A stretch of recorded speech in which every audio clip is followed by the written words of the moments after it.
முக்கியமாக டிரெக்டர் ராம் அதை தான் டின்டிகோ பார்த்துட்டு அவர் one of the best films இந்த விஷயம் சொல்லிட்டு இந்த படத்தை இங்கே பண்ணுறதுக்கு யார் வேணாலும் முதலீடு பண்ணலாம், அது ஒரு நல்ல கதைக்கு.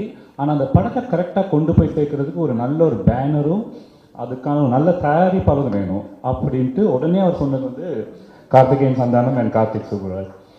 அண்ட் உடனே ராமண்ணா கார்த்திக்கு கால் பண்ணி இந்த மாதிரி படம் பார்த்துக்கிறேன்னா அவரும் உடனே வாங்க பார்த்துட்டு டே லவ் டே அப்படி தான் இந்த பெருசு வந்தது. ரொம்ப ஒரு டீம் ஒர்க்காக இதை நல்லா முடிச்சிருந்துருக்கோம். எப்படி எனக்கு இந்த 80s வர சில படங்கள்லாம் ரொம்ப பிடிக்கும்.